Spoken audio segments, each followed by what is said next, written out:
Bueno, nosotros les vamos a exponer acerca de los factores no infecciosos que causan aborto en yegua criolla colombiana, fisiología de la reproducción 6.3, presentado por Valeria Quintero, Caterina Arango, Valentina González y Susana Naranjo. Bueno, antes de empezar a hablarles acerca de los problemas, les vamos a dar una introducción de qué es el aborto. El aborto se define como la interrupción de la gestación con expulsión de un feto antes de que sea viable. El aborto puede ser total o completo, que es cuando hay la expulsión de todos los productos de la gestación, como lo son el feto y las envolturas, o un aborto parcial o incompleto, que es cuando hay retención de alguno de estos productos por medio del útero. El aborto puede ser precoz o tardío. Este último se puede confundir con un parto prematuro, pero como ya lo acabé de explicar, se define como la expulsión de un feto antes de que sea viable, antes del día 290, antes de la gestación. Las yeguas tienen una incidencia de abortos entre el 5 al 15%. El aborto de alguna hembra de cualquier especie siempre será causa de preocupación, no solamente por el impacto económico que este puede traer, sino también por el impacto emocional que puede darle al propietario, porque estos animales, algunos tienen un alto valor económico y comercial, y por lo tanto los lazos que existen entre el propietario y las yeguas son muy fuertes. También cuando se trata de un animal de trabajo que tal vez no tenga un valor comercial tan alto, definitivamente va a tener un impacto económico. Por lo tanto, siempre hay que tratar de evitar al máximo el aborto, aunque a veces el aborto sea pues inminente. El aborto como tal es de etiología muy variada, por lo tanto, cuando esto sucede hay que hacer una inspección muy minuciosa de qué factores pudieron causarlo, como son la vacunación, la nutrición, si se movilizó el animal y las instalaciones. Las hipótesis que nosotros generamos fueron vasoconstricción periférica, taquicardia y bradicardia, congestión del útero grávido, déficit de progesterona, déficit por la ingesta reducida de alimentos, causan anormalidades en el endometrio y por lo tanto una placentación deficiente, relación de placenta-endometrio afectada por la gestación gemelar, en donde hay estrés nutricional. Las células del músculo liso del útero aumentan la permeabilidad del sodio en las membranas de las miofibrillas y por lo tanto hay contracciones uterinas. Para empezar a hablar acerca de los problemas, el primero que tenemos es la temperatura. Se puede considerar como posible causa de aborto el enfriamiento brusco, ya sea sobre la superficie del animal o en los órganos, cuando hay ingestión de agua o alimento helado. El enfriamiento externo provoca un estado de vasoconstricción periférico seguido de la congestión de los órganos internos y especialmente del útero grávido. Este útero grávido, al congestionarse, se producen unas contracciones uterinas y por lo tanto un aborto. También cuando está el enfriamiento por medio de la ingestión de alimento o agua helado, también pueden haber unas contracciones uterinas por medio de la vía refleja. Y también por último, cuando hay una penetración del frío directamente sobre la vagina, cuando digamos que hay una exploración, eso también puede generar abortos. Y cabe recordar que el frío es uno de los factores que facilitan el desarrollo de las enfermedades que directa o indirectamente pueden producir abortos. Otro problema muy importante que nos produce aborto en yeguas es la toxicidad y la nutrición. Tenemos plantas como el sorgo y la ruda que tienen una acción purgante y oxitóxica. Estas van a tener un efecto como la oxitocina, que va a ir a la musculatura lisa del útero y me va a aumentar la permeabilidad del sodio en las miofibrillas de este, causándome ¿qué? Contracciones uterinas. Tenemos también el cornezuelo de centeno, que es un hongo que puede infectar a otras hierbas, y este tiene diversos grupos alcaloides. Uno de esos es la ergonovina. Esta ergonovina farmacéuticamente la van a utilizar como la oxitocina. Anteriormente la utilizaban para producir abortos o para detener hemorragias en partos. Tiene un mecanismo de acción vasoconstrictor en la parte circulatoria y neurotransmisora, por lo tanto también me genera abortos. También tenemos la festuca infestada con Acremonium coenophialumes. Este es un agonista total de la dopamina. Me puede generar abortos, productos nacidos muertos y agaláctea.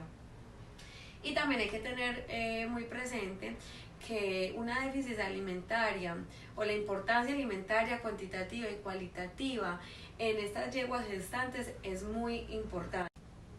Por otro lado tenemos la nutrición. Hay nutrientes específicos que no pueden faltar en una dieta de una hembra gestante.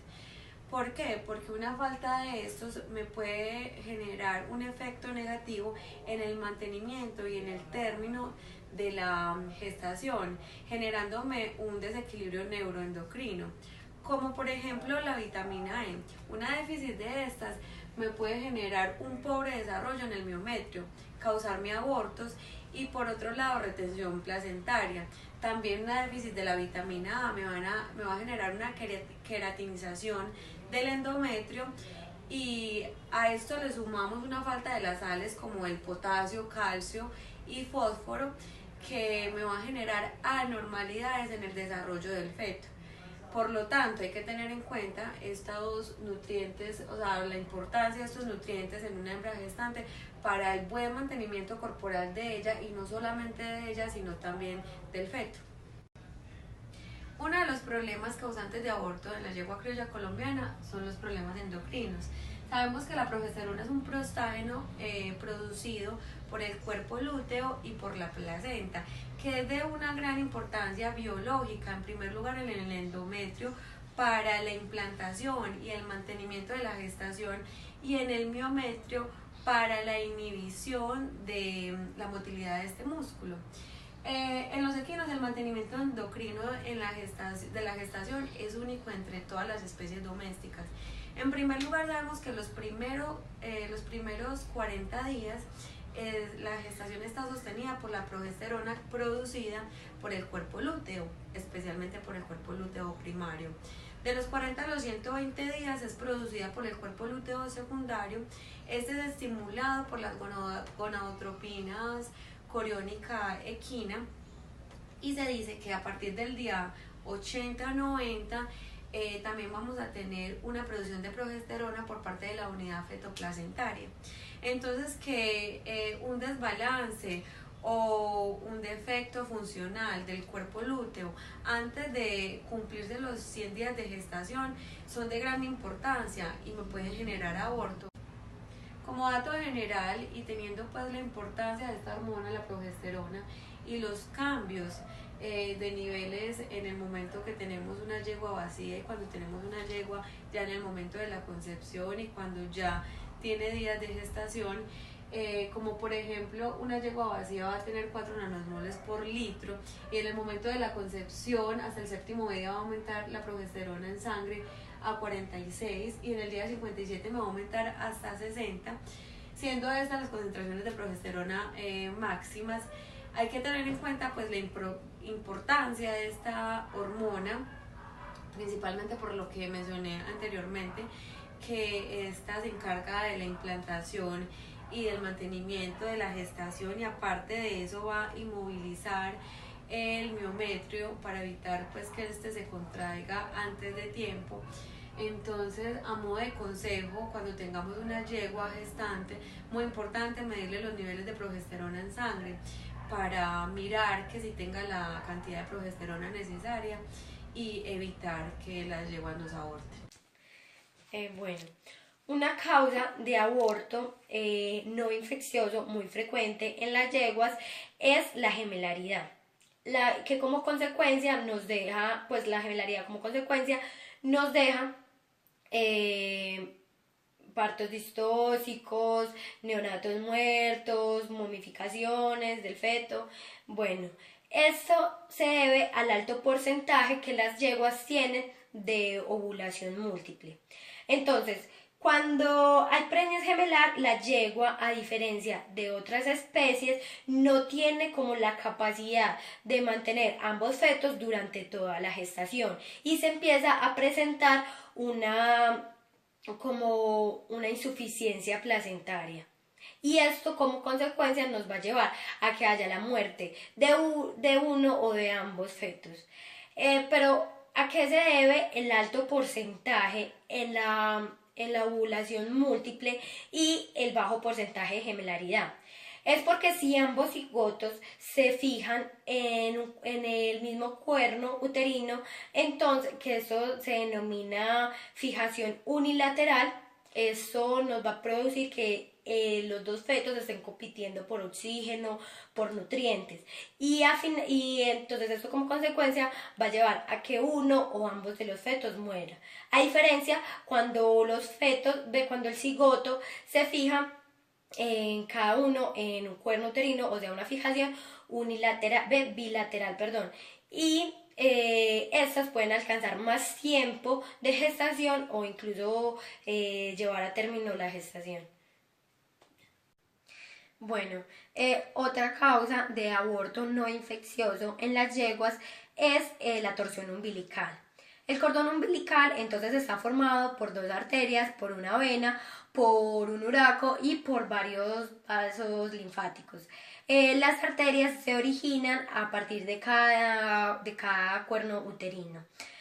Bueno, entonces la longitud normal que debe tener el cordón umbilical va desde 50 a 60 centímetros, pero entonces la torsión umbilical se da cuando este cordón umbilical mide más de 90 centímetros, donde se predispone a que haya un retorcimiento de este cordón umbilical, produciendo que el animal, pues el feto, muera por una anoxia, ya que se van a estar comprimiendo todos esos vasos linfáticos, las arterias, la vena, el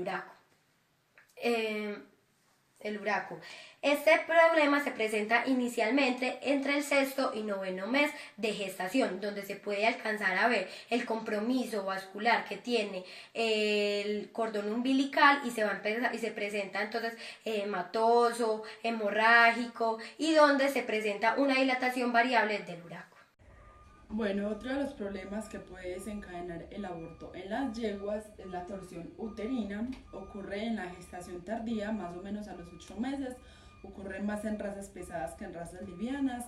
No que se conoce pues como la causa, pero algunas pueden ser caídas repentinas, movimientos fetales vigorosos, fetos de gran tamaño, volumen de fluidos fetales disminuidos, el mesometrio está largo y falta de tono en el útero grávido. Bueno, los abortos también son frecuentes conforme va aumentando la edad del animal. Por ejemplo, las yeguas viejas experimentan una senectud reproductiva que está caracterizada por el alargamiento de la fase folicular, ovulaciones irregulares y también inactividad folicular. También aumenta pues el número de embriones, con lo que se dificulta la implantación y el desarrollo del embrión. Bueno, luego de la información recopilada hay que concientizar a los cuidadores y a los aficionados sobre las necesidades nutricionales y ambientales que debe tener una yegua durante la gestación. De esta forma podemos garantizar el nacimiento del potro con más peso y una mejor calidad.